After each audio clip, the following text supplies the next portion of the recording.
படைத்த அல்லாஹ்வுக்கு புகழ் அனைத்தும் என்று கூறி நுரையை ஆரம்பம் செய்கிறேன். அஸ்ஸலாமு அலைக்கும் வரஹ்மத்துல்லாஹி வபரகாத்துஹு. நான் இன்னைக்கு பேச எடுத்துக்கொண்ட தலைப்பு பெற்றோரை வேண்டும்.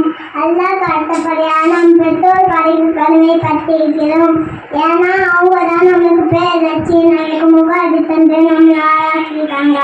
அதனால தான் அல்லாஹ் தனக்கு அடுத்தபடியாக நம் பெற்றோர் நீட்டி அவங்களுக்கு உபகாரம் செய்யுங்க, அவங்களுக்கு பண்ணிட்டாங்க அப்படின்னு எல்லாம் கட்டளையிட்டுள்ளான்.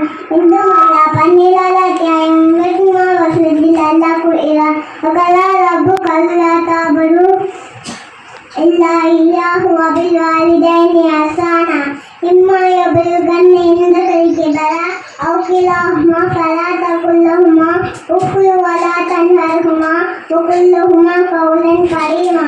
என்னை தவிர வேறு யாரையும் வணங்காதீங்க, பெற்றோருக்கு நன்றி செலுத்துங்க, முன்னேறிட்டாங்கன்னா உங்களை பாட்டு சீனி கூட சொல்லாதுங்க, உங்களை மரியாதை நடத்துங்க, ஒரு அன்பா பேசுங்க அப்படின்னு எல்லாம் கட்டளையிட்டுள்ளான். ஆனால் நம்மளுக்கு எப்படி இருக்கும்? அப்பா அம்மா கிட்ட பொருள் கேட்டால் விஷயம் நாளைக்கு அவங்க கிட்ட சொல்றாங்க, சீனிங்களா அது அப்பா அம்மாவா அப்படின்னு நாங்கள் சொல்றோம். சீனி வார்த்தை கொண்டே வரக்கூடாது, அது எல்லாருக்கும் கோபமான விஷயம். ஆனால் நம்மளுக்கு எப்படி இருக்கும்? அப்பா அம்மா கிட்ட பொருள் கேட்டால் விஷயம் நாங்கள் நாளைக்கு அவங்க கிட்ட சொல்றாங்க, சீனிங்களா அப்பா அம்மாவா அப்படின்னு நம்ம சொல்றோம். இந்த சீனி வார்த்தை கொண்டே வரக்கூடாது, அது எல்லாருக்கும் கோபமான விஷயம். அழைக்கிறாங்க. நப்சல்லா அலைஹிஸ்ஸலாம் அவர்கள் கிட்ட பெரும்பாட்டை பற்றி கேட்கப்பட்டது. அப்ப நப்சல்லா அலைஹிஸ்ஸலாம் சொன்னாங்க, அல்லாஹ் இருக்கிறோம் பெற்றோருக்கு துன்பம் கொடுக்கிறோம் அப்படின்னு சொன்னாங்களாம். இந்த ஹதீஸ் புகாரி கிட்ட வாய்ந்தது. இதுலேருந்து நமக்கு என்ன தெரியுது? நம்ம அப்பா அம்மா திட்டுறாலும் அது பெரும் பாவம். உங்களை சீனு கூட சொல்லக்கூடாது, உங்களை மரியாதையாக நடத்தணும், அன்பா பேசணும், அதெல்லாம் அழகிய பண்பு. எனவே விளங்கி நடக்க அல்லாஹ் அனுப்பிடுவானா. ஆமீன் ஆமீன். அஸ்ஸலாமு அலைக்கும் வரஹ்மத்துல்லாஹி வபரகாத்துஹு.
அவுது பில்லாஹி மினஷ் ஷைத்தானிர் ரஜீம். பிஸ்மில்லாஹிர் ரஹ்மானிர் ரஹீம். நான் இன்னைக்கு பேச போற தலைப்பு பெற்றோரை பேணுவோம். அல்லாஹ் ஒருவனை வணங்குங்கள், அவனுக்கு யாரையும் இணையாக்காதீர்கள், தாய் தந்தைக்கு நன்றி செய்யுங்கள், அல்லாஹ் அப்படி கட்டளையிட்டுள்ளான். தாய் தந்தைக்கு நன்றி செய்யுங்கள், உதவியாக இருங்கள். இருமையில் ஒருவர் முதுமை அடைந்தால் அவரை சீர் வார்த்தை கூற வேண்டாம்.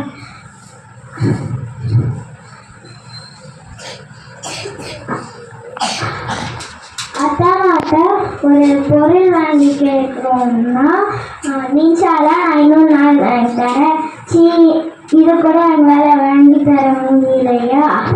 அந்த சீன்ற வார்த்தை அல்ல எடுத்து மிக பெரிய கோபத்தை உண்டாக்கும். தாய் தந்தைக்கு உதவியாக இருக்கணும், அவங்க என்ன வேலை சொன்னாலும் செய்யணும்.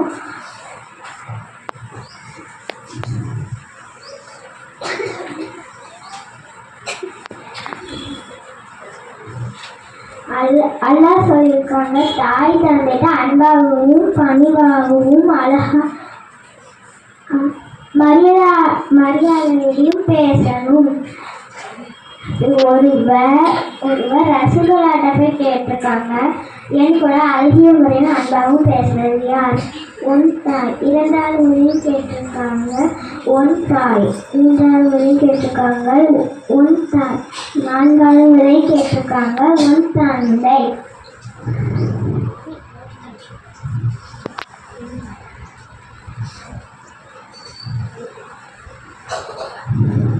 இந்த காலகட்டத்தில் ஃபோனும் டிவியும் தான் நிறைய பார்க்குறோம். அதை தவிர்த்துட்டு நம்ம கூட என்னதெல்லாம் நடக்குதோ அதெல்லாம் அம்மா அப்பாட்ட சொல்லணும்.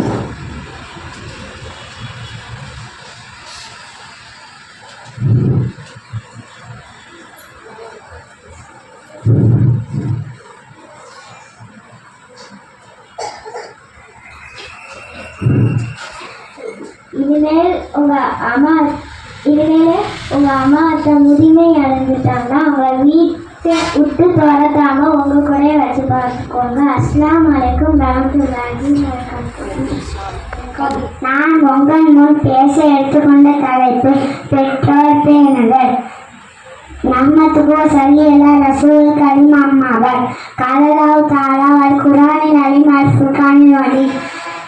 அவுது பில்லாஹி மினஷ் ஷைத்தானிர் ரஜீம். பிஸ்மில்லாஹிர் ரஹ்மானிர் ரஹீம். வகுப்புல்லாஹ வலா துஷ்ரிகு ஸயௌவபில் வாலிதைனி இஹ்சானா. பொருள், அல்லாஹ்வுக்கு வணங்குங்கள், அவனுக்கு எந்த இணையும் வைக்காதீர்கள், பெற்றோர்களுக்கு உபகாரம் செய்யுங்கள் என்று அல்லாஹ் கூறுகிறார். அல்லாஹ் குர்ஆனில் தன்னை வணங்குமாறு கட்டளையிட்ட பின் பெற்றோர்களுக்கு உபகாரம் செய்யுங்கள் என்று அருளியுள்ளான். அந்த அளவுக்கு பெற்றோர்களிடம் மகிமை மிக உயர்வானது. மேலும் நம் திருத்தூதர் அண்ணல் நபி ஸல்லல்லாஹு அலைஹி வஸல்லம் அவர்கள் தாய் தந்தையிடம் கண்ணியம் பற்றி சிறப்பாக கூறுகிறார்கள். அது ஜன்னத்து தங்க அர்த்தாமில் உம்மாரி. பொருள், சுவனம் தாயின் கால்கள் கீழே உள்ளது என்றும் திலர் ரப்பி ஃபில் வாழ்வின் தந்தையின் திருப்தியில் அல்லாஹ்வின் திருப்தி இருக்கிறது. எவர் தன் பெற்றோருக்கு வழிபட்டு பிரியமான பார்வையுடன் பார்க்கிறாரோ அவரின் ஒவ்வொரு பார்வைக்கும் ஒப்புக்கொள்ளப்பட்ட ஹஜ்ஜின் நன்மை கிடைக்கிறது என்று அண்ணா நபி ஸல்லல்லாஹு அலைஹி வஸல்லம் அவர்கள் கூறுகிறார்கள். இதை போன்று நாமும் நம் அனைவரும் நம் பெற்றோருக்கு உபகாரம் கண்ணியம் செலுத்தக்கூடியவராக ஆக்கி அருள் புரிவானாக. அல்ஹம்துலில்லாஹி ரப்பில் ஆலமீன். அஸ்ஸலாமு அலைக்கும். ரப்பிலி சத்ரி வயஸ்ஸிர்லி அம்ரி உக்தம் மின் லிசானி யஃகஹு கௌலி. ரப்பி ஸித்னி இல்மா. என்னையும் உங்களையும் படைத்து பாதுகாத்த அல்லாஹ்வுக்கே எல்லா புகழும். நம் முஹம்மது ஸல்லல்லாஹு அலைஹி வஸல்லம் அவர்கள் மீதும் எங்கூடுகின்ற அனைவர் மீதும் சாந்தியும் சமாதானமும் உண்டாவதாக. என்னுடைய ஆரம்பம் செய்கிறேன்.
தாயின் சொல் கேட்டு